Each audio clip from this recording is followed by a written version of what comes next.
दोस्तों जब बात म्यूचुअल फंड इंडस्ट्री की होती है तो रिटर्न से भी ज़्यादा जो एक चीज़ महत्वपूर्ण बन जाता है वो होता है ट्रस्ट। क्योंकि दोस्तों जो पैसा रहता है ये कम ज़्यादा हो सकता है, लेकिन अगर भरोसा टूट गया तो इन्वेस्टर्स कभी वहाँ पर लौट कर नहीं आते हैं। तो आज हम बात करने वाले हैं एक ऐसे ही म्यूचुअल फंड की जिस पर लाखों लोगों का भरोसा है, और वो फंड मोतीलाल ओसवाल का है।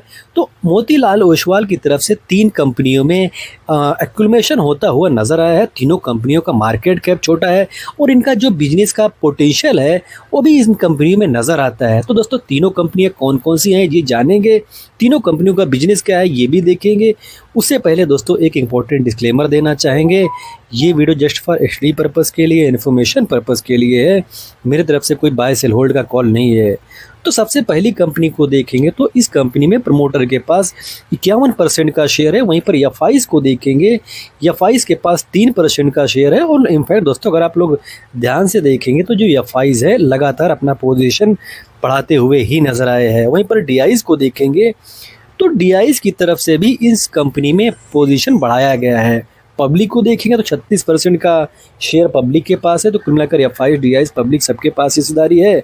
लेकिन अगर आप इसके अंदर डीआईज के अंदर जाकर देखेंगे तो मोतीलाल ओसवाल का जो फंड है वो लगातार क्वार्टर में अपना पोजीशन बढ़ाता हुआ ही नज़र आया है। अगर आप ध्यान से देखेंगे तो बीच में इन्होंने थोड़ा सा अपना पोजीशन हल्का किया था, लेकिन अभी जो दिसंबर मंथ का डेटा आया है इसमें ये फंड फिर से अपना जो पोजीशन है वो बढ़ाता हुआ नज़र आया है। और ये कंपनी काम क्या करती है ये देखना काफ़ी इंटरेस्टिंग बन जाता है। जो ये कंपनी है 189 इस कंपनी के पास स्टोर है, और ये कंपनी 18 स्टेट में फैली हुई है और 18 स्टेट के 130 सिटीज़ में इनके स्टोर है। और इनके स्टोर्स पर मिलता क्या है तो आप देखेंगे जो क्लॉथेस होते हैं, जो होम अप्लाइंसेस होते हैं तो वो इनके स्टोर पर मिलते हैं। और इनका देखेंगे तो 75 न्यू स्टोर्स इन्होंने ऐड किया है। 2 स्टोर ऐसे रहे हैं जो क्लोज हो चुके हैं। तो इनका मोस्टली बिजनेस कहाँ से आता है, किस स्टेट से आता है इसको देखेंगे तो असम में इनके पास 11 स्टोर है, बिहार में 35 स्टोर है, दिल्ली एनसीआर में 8 स्टोर है, गोवा में देखेंगे, हिमाचल, कश्मीर, झारखंड, कर्नाटका। तो कुल मिलाकर इंडिया के जो अलग अलग स्टेट है तो कई सारे स्टेट में ये कंपनी अपना कदम रखती हुई नज़र आ रही है। तो मोस्टली इनका बिजनेस देखेंगे तो दिल्ली में, यूपी में, बिहार में है। लेकिन अभी देखेंगे तो इंडिया के मतलब ये इस रीजन के अलावा ये जो यूपी बिहार है इसके अलावा भी कई सारे स्टेट ऐसे हैं जहां पर दोस्तों ये कंपनी अपना पैर फैलाती हुई नज़र आ रही है। तो कुल मिलाकर जो ये बिजनेस है, जो स्टोर का मार्केट है, ये काफ़ी ऐसा मार्केट है जो काफ़ी ट्रस्टवर्दी है। अगर आप देखेंगे जो मान लीजिए जो डेवलप कंट्रीज़ है वहाँ पर भी देखेंगे ये मार्केट हमेशा ग्रो करता हुआ नज़र आया है। हाँ ये ग्रो करेगा मेरी तरफ से कोई गारंटी नहीं है, लेकिन ये मार्केट ऐसा है जिस पर आपको रिसर्च करना चाहिए, आपको स्टडी करना चाहिए। सेल्स का रफ्तार देखेंगे पिछले 10 सालों का तो ये कंपनी अच्छा खासा सेल्स करती हुई नज़र आई है। 5 सालों में देखेंगे, 3 सालों में देखेंगे, टीडीएम में देखेंगे तो जो कुल मिलाकर जो सेल्स का रफ्तार रहा है, सेल्स का ग्रोथ रहा है वो कंपनी काफ़ी अच्छे खासे ढंग से कर रही है। वहीं पर प्रॉफिट देखेंगे तो कंपनी का जो प्रॉफिट है ये बताता है कि इस कंपनी पर आपको रिसर्च ज़रूर करनी चाहिए, स्टडी ज़रूर करनी चाहिए।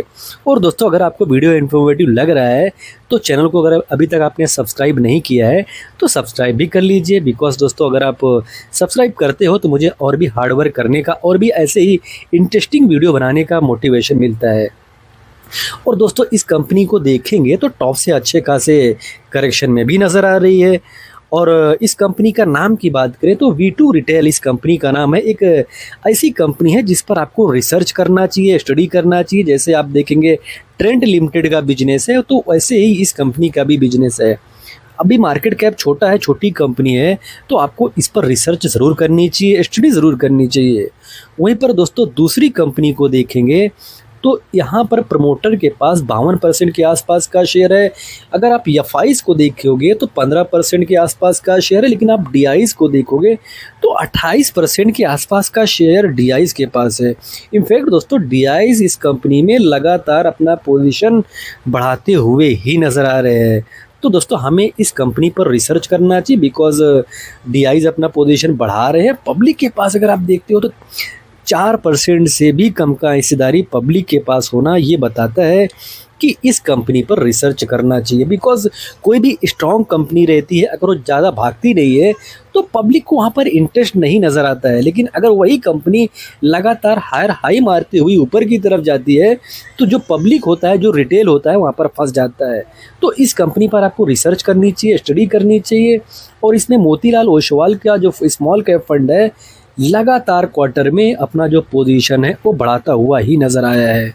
तो कुल मिलाकर इसका भी अगर आप इस कंपनी का बिजनेस देखेंगे, कंपनी काम क्या करती है, तो इनका काम है, जैसे आप देखेंगे न्यूक्लियर मेडिसिन में कंपनी काम करती है, रेडियोलॉजी यानी कि जो सीटी स्कैन होता है, जो एमआरआई होता है, इसमें ये कंपनी काम करती है। लेबोरेटरीज़ जैसे आप देखेंगे जो एक्सरे निकाला जाता है तो उसमें ये कंपनी काम करती है। हेल्थ चेकअप में कंपनी का काम है, जो मेडिकल सर्विसेज होते हैं उनमें इनका काम है। और ये कंपनी 13 सिटीज़ में फैली हुई है।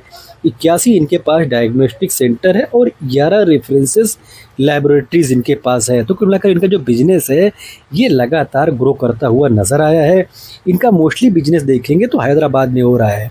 तो हैदराबाद से ये कंपनी 70% का रेवेन्यू निकालती है। वहीं पर rest of Andhra Pradesh and Telangana से ये कंपनी 19% का रेवेन्यू निकाल रही है। पुणे से देखेंगे 6% का, कोलकाता से 3% का, अदर्स से देखेंगे तो 2% का रेवेन्यू निकाल रही है। तो यानी कि ये कंपनी हैदराबाद हैवी कंपनी नज़र आती है।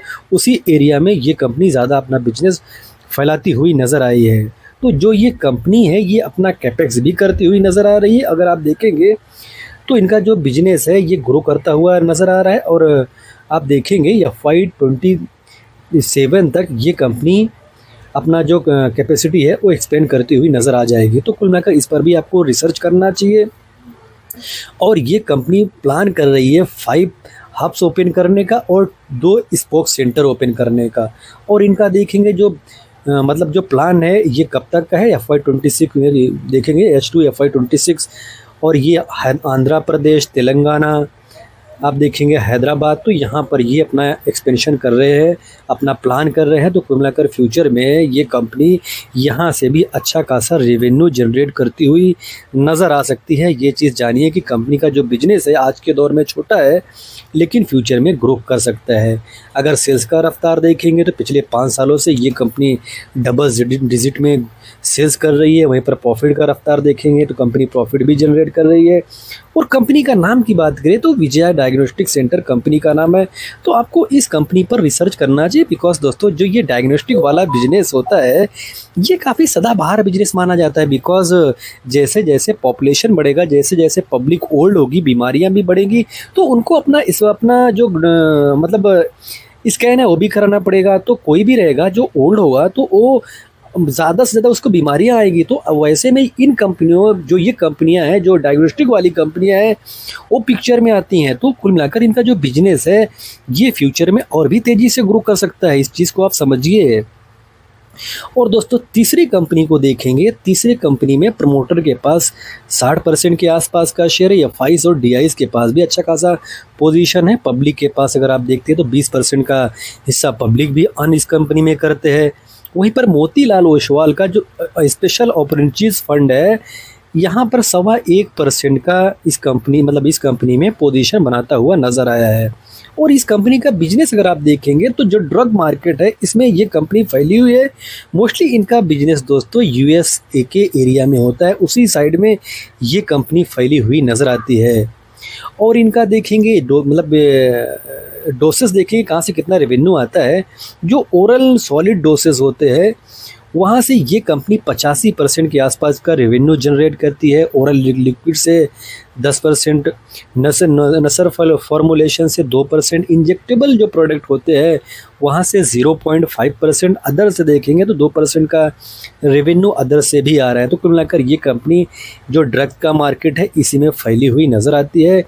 इनके पास अगर आप देखेंगे तो R&D पाइपलाइन काफ़ी मजबूत माना जा रहा है। जो ये कंपनी है इसके पास 17 ऐसे प्रोडक्ट है जिनको यूएस FDA ANDA की तरफ से अप्रूवल चाहिए, जो कि अभी पेंडिंग में है।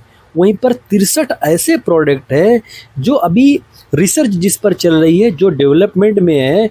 और जैसे ये कंप्लीट होता है तो यहाँ से भी दोस्तों ये कंपनी अपना सर्टिफिकेट अगर इनको मिलता है, अगर ये प्रोडक्ट बन के रेडी होता है तो ये काफ़ी ज़्यादा होगा। 63 प्रोडक्ट कम नहीं होते हैं। और इनका बिजनेस देखेंगे mostly UK, Canada, Australia, south Africa के साइड में फैला हुआ है। तो आपको इस कंपनी पर भी रिसर्च करनी चाहिए, डीपली रिसर्च करनी चाहिए, बिकॉज इनका जो बिजनेस हो रहा है डॉलर में हो रहा है। और इस कंपनी का ग्रोथ देखेंगे तो अच्छा खासा कंपनी ग्रो भी करती हुई नजर आई है। अभी रिसेंट लिस्टेड कंपनी है तो टॉप से करेक्शन भी आपको देखने को मिलेगा। और कंपनी का नाम की बात करें तो रूबिकॉन रिसर्च लिमिटेड कंपनी का नाम है। तो एक इंटरेस्टिंग कंपनी नज़र आती है जो दोस्तों फार्मास्यूटिकल में कंपनी काम करती है, और कंपनी का काम डेवलपमेंट में भी है, मैन्युफैक्चरिंग में भी है, कमर्शियलाइजेशन में भी कंपनी काम करती है। तो कुल मिलाकर जो इनका बिजनेस है ये काफ़ी इंटरेस्टिंग ढंग से ग्रो करता हुआ नज़र आ रहा है। तो तीनों कंपनियां छोटी है तो तीनों कंपनियों में आपको रिस्क भी देखने को मिलेगा। तो दोस्तों वीडियो डिस्क्लोज करेंगे उससे पहले एक इंपॉर्टेंट डिस्क्लेमर देना चाहेंगे, ये video just for study purpose के, इन्फॉर्मेशन पर्पस के लिए, मतलब से कोई बाय से लोड का कॉल नहीं है। और दोस्तों मैं सिविल रजिस्टर एडवाइज़र नहीं हूँ, तो मेरे वीडियो से इन्फ्लुएंस होकर कोई भी डिसीजन ना लीजिए।